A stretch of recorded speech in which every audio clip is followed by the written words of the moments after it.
Salut les petits gnous, c'est Garga. Alors, on va faire une petite vidéo sur des infos rigolotes qui vont me faire pousser les dents un petit peu comme lui là. Hihi, heureusement que j'ai pas le même pif, hein, putain.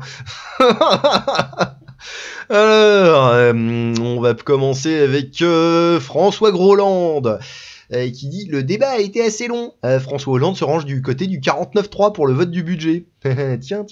Étonnant, non? Hein, c'est pas sous sa présidence que le 49.3 il a été utilisé pas mal de fois par Manu. Valls, pas notre Manu jupitérien, l'autre. Alors c'est un article de leparisien.freux qui date du 16 octobre 2022 à 14h52 par Le Parisien avec AFP. Attention, la Dream Team. Plus de 50 heures de discussion au Parlement ont été consacrées aux discussions sur le projet de budget pour 2023. Et pour François Hollande, il est temps de siffler la fin de la partie. Invité de Dimanche en politique, ce dimanche sur France 3, l'ex-président de la République estime que le débat a été assez long, selon lui. Son adoption via l'article 49.3 ne serait pas choquant. Bah non. Pour rappel, certains articles de la Constitution donnent la possibilité au Premier ministre, après délibération du Conseil des ministres, d'engager la responsabilité du gouvernement sur le vote d'un texte. Si le Premier ministre décide d'y recourir, sa décision entraîne la suspension immédiate de la discussion du projet de loi. Le texte est considéré comme adopté sans être soumis au vote, sauf si une motion de censure est déposée dans les 24 heures qui suivent. Si la motion de censure est adoptée, le texte est rejeté et le gouvernement est renversé. Alors, ouais, en général, ils ferment leur gueule, les mecs, hein. Bon, mais on appelle ça la démocratie. François Hollande justifie sa position qui va probablement être interprétée comme un coup de pouce au gouvernement. Le 49.3, au moment de la réforme des retraites que proposait Édouard Philippe, viens là que je te bute, enculé, était un moyen d'empêcher le débat. Lorsque le débat a eu lieu et qu'il n'y a pas de majorité, la Constitution autorise le recours au 49.3. C'est le plus probable, étant donné qu'il n'y a pas de majorité absolue, a-t-il expliqué en ajoutant « Il y a un moment où il faut que le budget soit voté. » Bah oui. Bon, voilà. Est-ce que c'est bien intéressant de lire la suite? Je ne crois pas. On va quand même passer à autre chose, c'est-à-dire, discrètement, la Cour des comptes crée une prime de 9 000 € pour ses membres, du 12 octobre 2022 par le courrier des stratèges.freux. Oui, il paraît que c'est des complotistes d'après Conspiracy Watch, je crois, ou une merde comme ça. Enfin, si c'est eux qui le disent, c'est que ça doit être vrai, hein, j'imagine. Vu que c'est des spécialistes à détecter des fake news qui sont pas des fake news, mais qui sont quand même des fake news, même si c'est pas des fake news.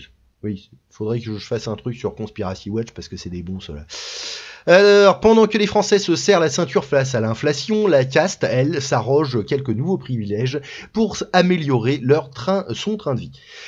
C'est le cas de la Cour des comptes, jamais avare de commentaires sur les dépenses excessives, mais attentive à son propre confort. Le budget 2023 montre en effet que la Cour des comptes a décidé d'octroyer une prime moyenne nouvelle de 9 000 € à ses magistrats, un montant qui doit prévoir de fortes différences selon les cas.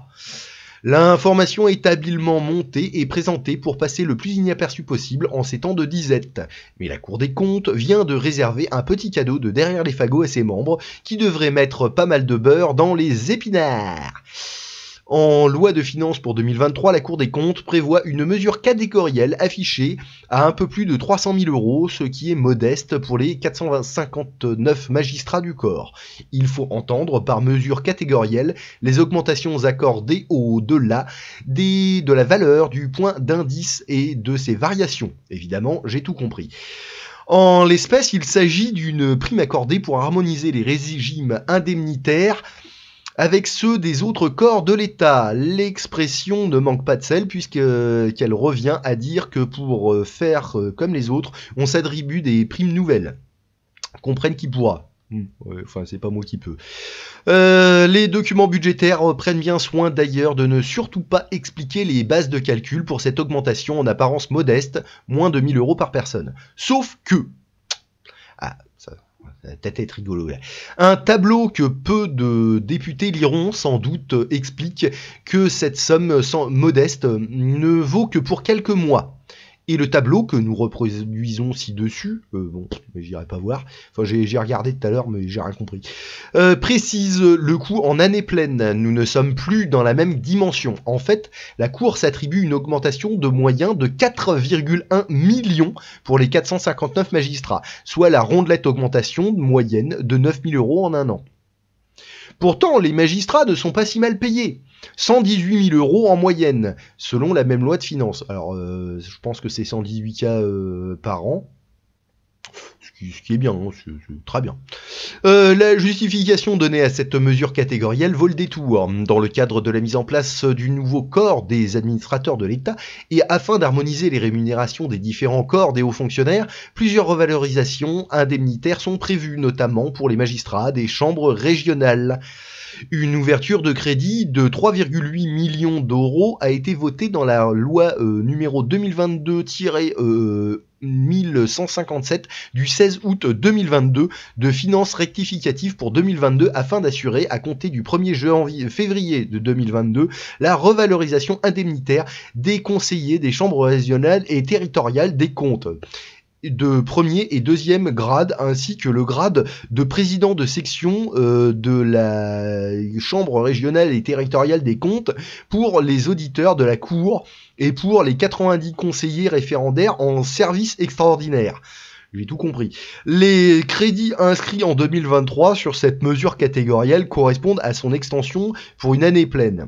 Ok. 3,8 millions, 4,1 millions au sens propre pour cette prime. La loi Finances 2023 évoque le chiffre de 3,4 millions. On ne sait plus trop combien coûte cette mesure particulière. Ce qui est sûr, c'est que c'est au moment où les Français commencent à sentir leur douleur causée par la politique erratique du gouvernement, la fin de l'abondance n'est plus pour tout le monde. N'est pas pour tout le monde. Bon, bref.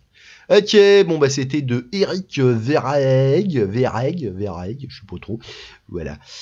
Voilà, bon, bah, ok, bah, c'était drôle, c'était bien sympa. Donc, bah, bisous, bisous, les petits gnous, amusez-vous bien, à plus dans le bus. Puis, n'oubliez pas, hein, serrez-vous la ceinture et préparez-vous à manger de la cire, ou vos pompes, ou j'en sais rien, du savon, peut-être. Bon, allez, à plus.